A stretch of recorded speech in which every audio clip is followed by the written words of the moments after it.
Hey everybody, Devin here. So today I thought we are going to talk about jobs. And I know in the past I've talked about things about life and how life can be challenging or the way days can be very hard to get through. But I know. I think we all know that jobs is one of our nation's greatest stressors. I mean, day in, day out, we always come home whether we're tired, stressed out, angry, upset, or just okay. But jobs can be hard. Careers can suck, depending on where you work and where you don't want to be. I mean, if you work in a job that you absolutely hate, you're not going to enjoy it.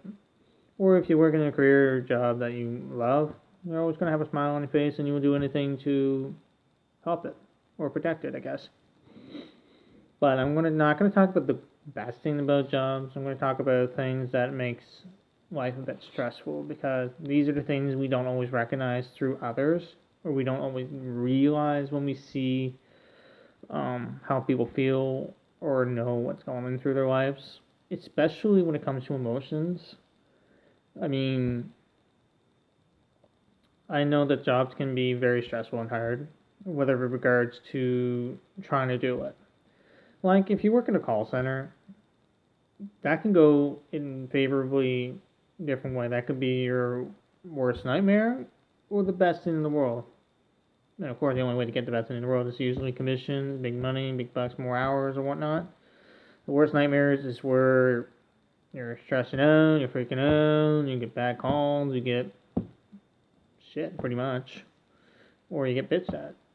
But here's the thing though, not just call center but other jobs, we have equal stressor. We have equal challenges, or at least that makes everybody angry. Because if you know, in a career or job, it goes either way, 50-50. Whether you hate the job or dislike the job because of the customer, or you dislike the job because of the employers or your coworkers. And the reason why I say 50-50 because it can go either way. Like, when you work at a call center, customers not always that bad to deal with. It's usually the management staff are the ones, or the coworkers are the one that makes it hard because they're trying to push you and they're trying to make you like the most perfect robot to follow to meet stats or scores or whatever they need to complete. The customer side of things on that is that they don't know what you do and they don't know what you go through. Therefore, you don't feel angry at them. You think it's funny or you're just mad at the fact of the situation, but you're not really mad at them. Same as you work into, I never worked in retail, so I'm not really sure what's going on, but I have seen videos or stories about retail where it's usually both with the management and the customers. Like me management, they try to work you hours or want to do stupid things that they know that could have been done right, or the customer asks you really dumb questions or questions that you know yourself that a 5-year-old can answer or a 5-year-old will figure out. But when it comes down to it, it's 50-50. It's whether it's a customer or the management. I mean, on the customer side, it's usually the stupid questions. But, of course, we always tell them that there's no such thing as a stupid question and that we'll be willing to answer any question that they have. And which we do, and we don't really get upset with it. You can always answer just about any question, so long as that we have the ability to answer some of these things. But it is out of our control when they get upset or angry or they yell at you. And then you yourself get angry or upset or you're stressed out because you're not sure exactly why they're upset, or you know why they're upset and you're getting upset because of the reason that they're getting upset.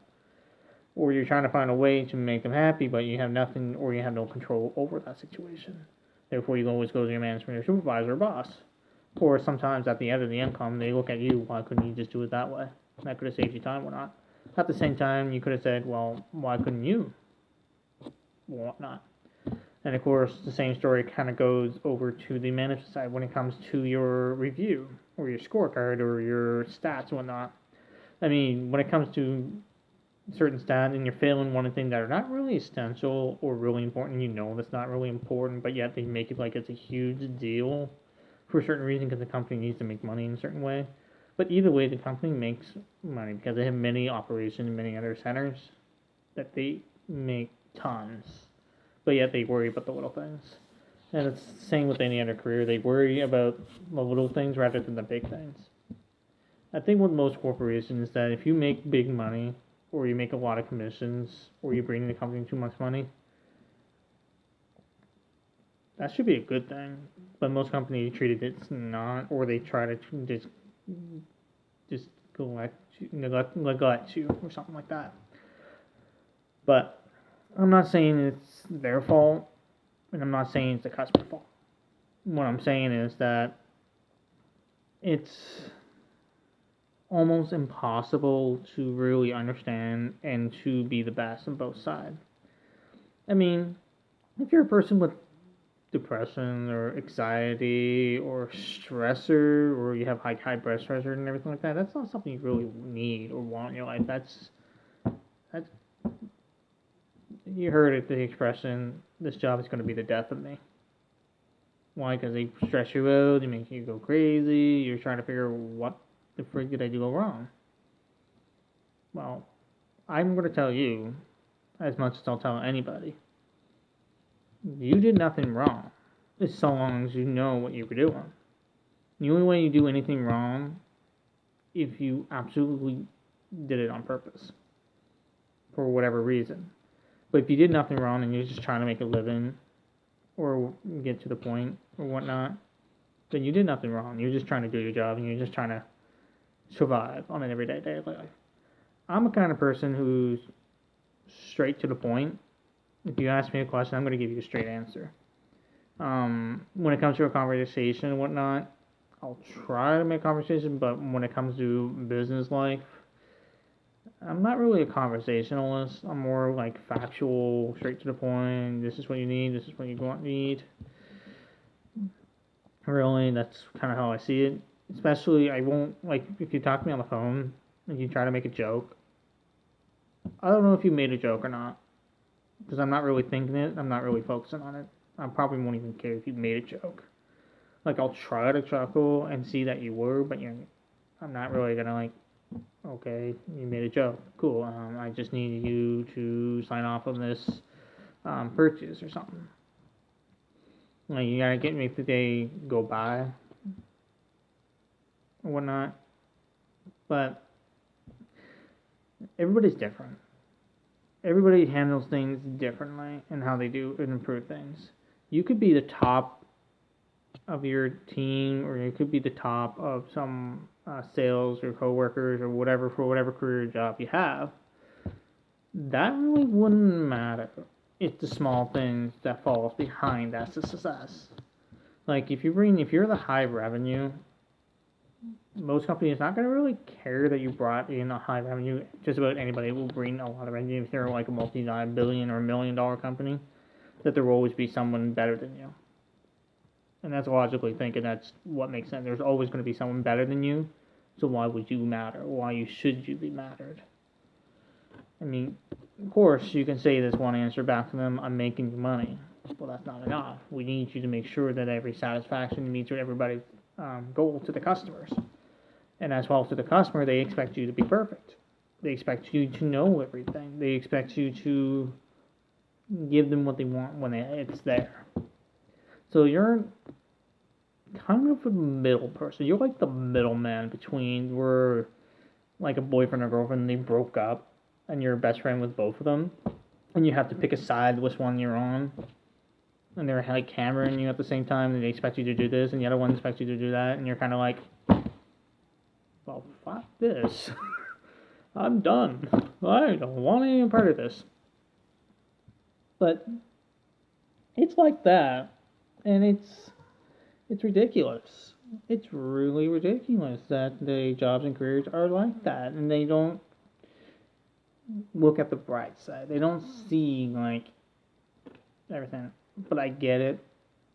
I totally get it when it comes to if you can do it, they can do it. If they can do it, you can do it. But that's besides the point. The point is everybody's different, and everybody has their own pace and their own way of doing things. Like I have a couple of friends that has autism that works in retail or call centers, and they do things completely different to their own, and yet they end up being successful in their way. But if they do it exactly what they're doing, or the way they want them to do it, they're not very successful. I've noticed that from my previous job, that they have what they call as a scripting. Before there was scripting, I was making sales, I was making money, I was making everything, I was doing really, really well. As soon as they get the scripting in, and you have to follow that script, and you have to follow these checklists and everything, well, you kind of see what happened there. And I left, of course, but I only left because they were enforcing too much crap that you almost can't make any money off of it. I think anybody would leave that at that point, really, because you don't really have the necessary freedom to be able to share your views or be able to tell them what you think or what you want. I mean, I guess I'm in a job right now where you don't have a script really per se, but yeah, you have the freedom to sell certain things, to say at a certain way that they feel most comfortable, and that you know you're comfortable with understanding the products. I mean, that's kind of one thing you have to understand and realize, that you have to understand certain things in that process. But when it comes down to it, jobs are our nation's greatest stress. Point and simple is what is one of another key contributor to depression. It is a key contributor to anxiety. It is a key contributor to a lot of other mental illness, like anger or sadness or whatnot. Also, if you probably notice in the books too, jobs and careers, it also has a higher rate for suicide as well, if you don't.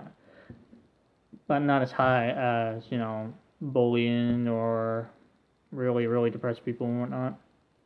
But it's still out there to recognize that people are just trying to survive.